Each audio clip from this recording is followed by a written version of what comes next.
Hi, That's So Hindu listeners. If you didn't know, the show has a sibling podcast. It's called All About Hinduism, and it's just about to launch its second series of episodes.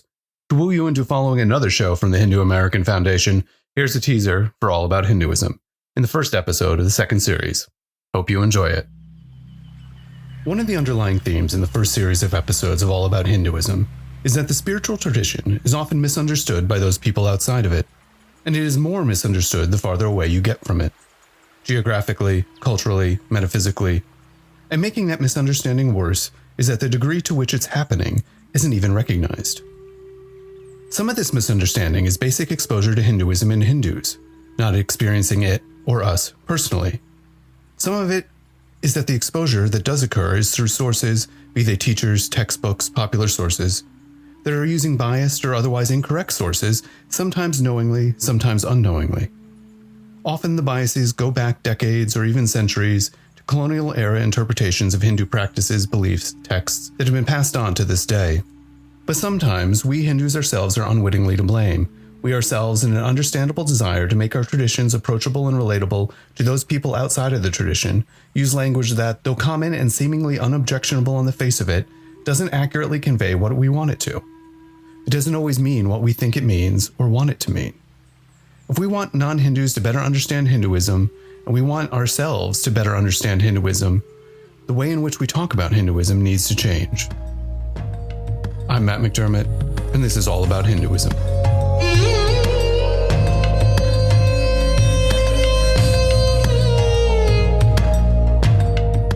Let's start with the word Hinduism itself. Now, we're not going to be changing the name of the show, and as I've said many times, meeting your audience where they are in terms of familiarity and level of understanding is often of equal or greater importance than explaining things in a way that satisfies the most experienced scholars or students' desire for accuracy and nuance. There are many things in the first 13 episodes of the show that were explained in simplified manner because of this. But that said, the word Hinduism isn't always the best term we should be using. Here's the Hindu American Foundation's Dr. Vijay Satnarayan. Hinduism, as we receive it, is a word that comes with a very specific referent. The word Hinduism refers to a world religion. However, it's not a singular world religion. We go to classrooms and we study this Hinduism, this world religion, and we're given the basic parameters of it. But we then, for example, go to a place where Hindus are. And we do not see exactly what is being proffered in the classroom as the definitive understanding of Hinduism. We don't see reflections of that in what we're encountering in person. And the reason is, it was a reverse process. The notion of a world religion was created, and then Hinduism was a term given to catch all of the different Indian traditions that are there.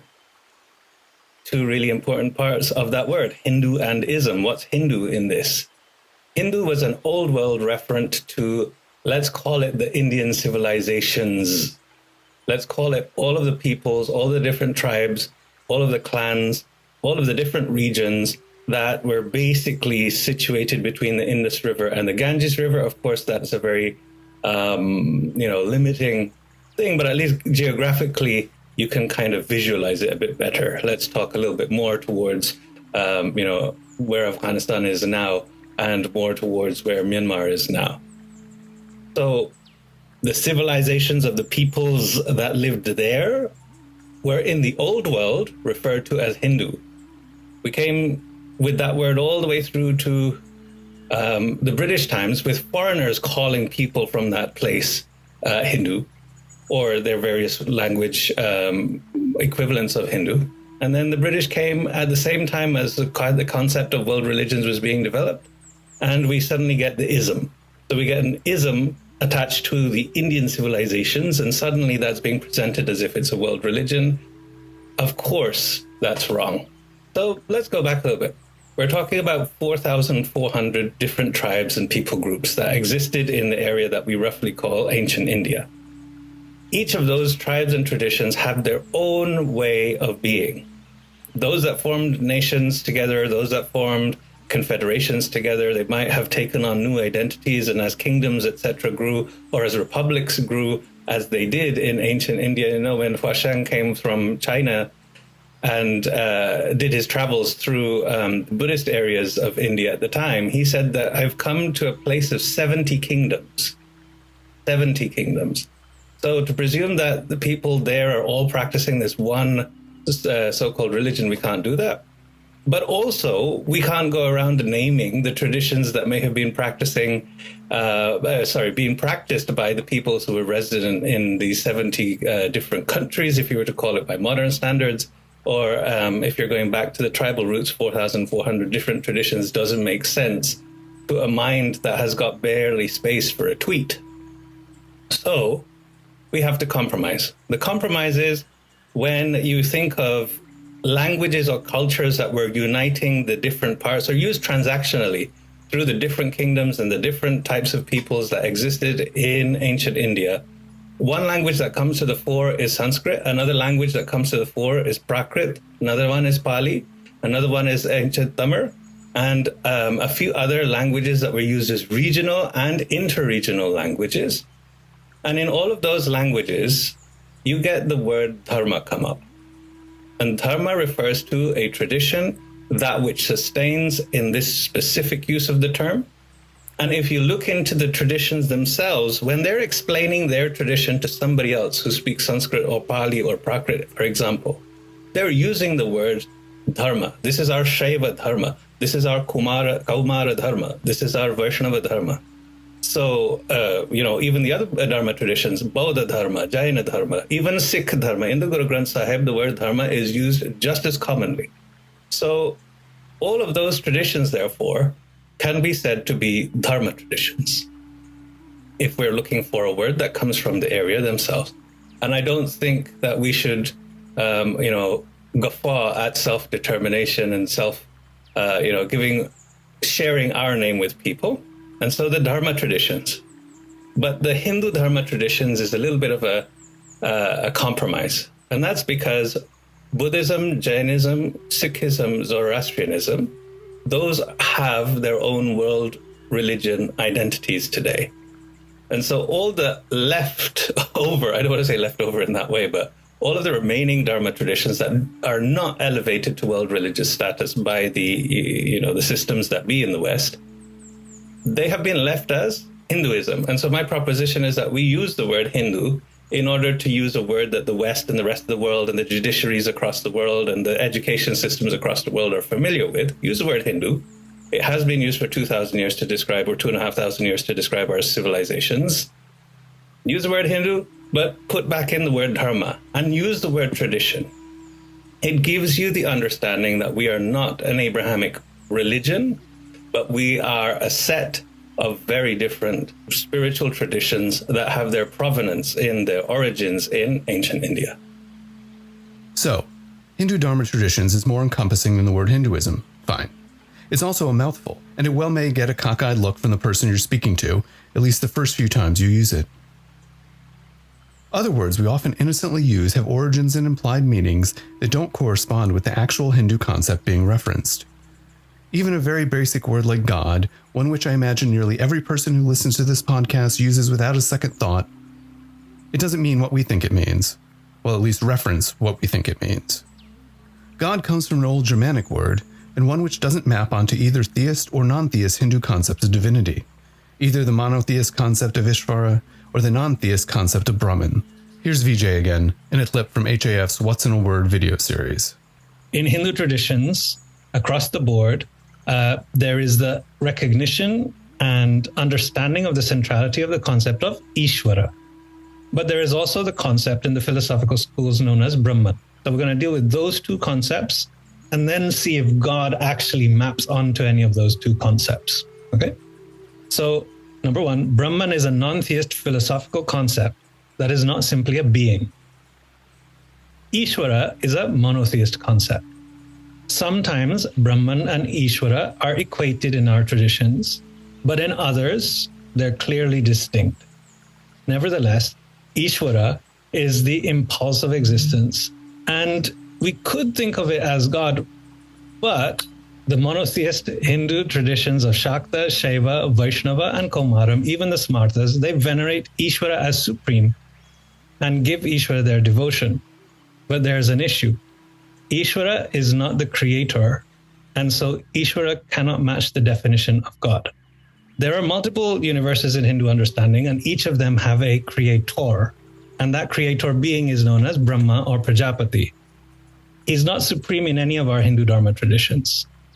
So the English word God can't match onto Ishvara, because if God as the creator is the main definition, then for us, Brahma is not the main, even though he is the creator of this particular universe out of many, many universes. The second part of it is that the majority of our ancient Hindu traditions don't believe in creation. So the notion that God took matter and physically manipulated and created the multiverse as it is, that as a concept does not exist in the majority of our Hindu Dharma traditions. Instead, we teach that Ishvara is the Srishti Karta. The word Srishti confuses people. Srishti means emanation. It does not mean creation. It is the one from and in whom the multiverse emanates. So there's no beginning of the multiverse. It simply manifests, remains, and then goes through dissolution in cycle after cycle within this being, or this principle rather. And it will continue to do so for eternity. So our perception of the multiverse is vastly different than the perception of the creation that exists in the languages that use the word God.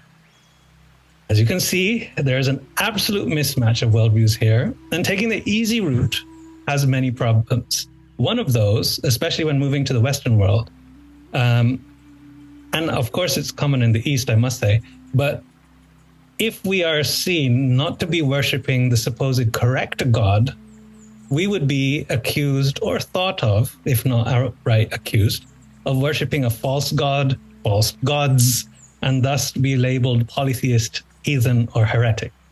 Other words, too, probably could use a rethink. Worship. We'll address that one in another episode. Idol. Gods, plural. Even the word religion is inadequate when it comes to the Hindu Dharma traditions. People ask me why I harp on about the fact that religion is not good enough to describe the Dharma traditions. And it's really down to the fundamental concept that undergirds all of the Dharma traditions being completely different to the point of the religions. The point of religion is to follow the law of the one true God, in their words. The point of the Dharma traditions are to manage or to free oneself the inevitable ups and downs of life. Ups and downs are cyclical, they're repetitive. This is the concept known as samsara. Dukkha is we can define it variously depending on what tradition you are, but in a nutshell, a common understanding is that dukkha is trying to expect that you're going to be perpetually happy, knowing full well that there are going to be ups and downs, and that's how life is. It's very realistic. The proposition is that by undertaking spiritual practice, by undertaking self-cultivation, you'll be able to go through that life without driving yourself into depression or another type of illness. But instead, you will survive through it in a manner that allows you to appreciate the nice times and to work through, problem solve the tough times, until you get to a place where you might decide, I want this state of being free from it all forever. And you might want to, then look for moksha. That is a very different proposition than the religion where you must obey the will of God. That is not what we're talking about. Therefore, understanding that the Dharma traditions have a completely different point is key. And then you can start talking about, well, if the point is to escape or manage the ups and downs of life, whether there is a divinity or not doesn't really matter. In religions, of course, there is God, and then there's this whole thing about, not believing in God or believing in the wrong type of God or whatever shoe fits. That's not something that's going to preoccupy us. Dharma traditions, understanding them in that way, validates people to try their own ways, try to understand better, take on the traditions, discuss them. It's a completely different ecosystem. Disagree with them, debate with them, experiment with them, and formulate under the guidance of people who are there to help, a way that makes sense to you to progress in this life. That's not the same ecosystem that's fostered by a religion. That, for me, is one of the major reasons that I'm keen on Hindus understanding Dharma traditions is maybe what we're using for shorthand as a religion, but it is not what we're talking about. Get the concept. That's a lot, I know.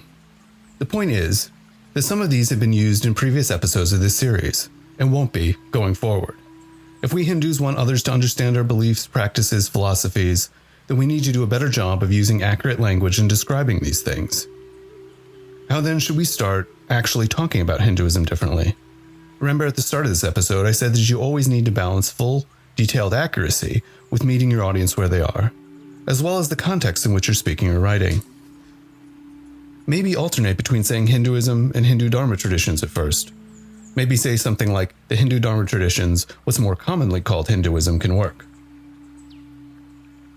For other words, especially when the audience may well be unfamiliar with older terminology anyway, no such transitioning of terminology is required. Just stop using the older or more common word and use the better one immediately. Always using murti in place of idol, for example. In place of God, use supreme being or ultimate reality, depending on whether you're referring to concepts like Ishvara or Brahman.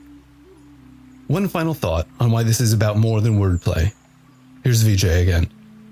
If we're really trying to rebuild the systems that allowed our civilizations to flourish, our spiritual teachings to flourish, our spiritual pathways to flourish, for me personally, I'll just say that I'm not really interested in the civilizational import of all of this. I'm really interested in what it means for one's spiritual journey. If we are simply saying that right and wrong, all of these different categories that come from very judgmental mindsets, the mindset that's developed when you have the answer and nobody else has the right answer. If we continue to talk about things in that way, we're going to be calling, our tribes and regional ancestral traditions that do, for example, they do the sharing of the meal. They will share the raw ingredients of that meal first. They will venerate the deity of their tradition, present the raw materials, and then go and cook it. We would go and call that superstitious. We would call it ourselves backwards. And I noticed this trend within Hindus that we're not really exemplifying the broad-mindedness that the dharmas are supposed to inculcate. When I figured out that it was because of language and how the categories of a civilization are conveyed in a language, we have to really examine the fact that in our measuring up of everything from the Dharma traditions, their languages, their cultures, to the Western standard, we have also allowed Western categories to boot out Dharmic understanding and masquerade around as if we're doing things right. That's not the way. We need to change.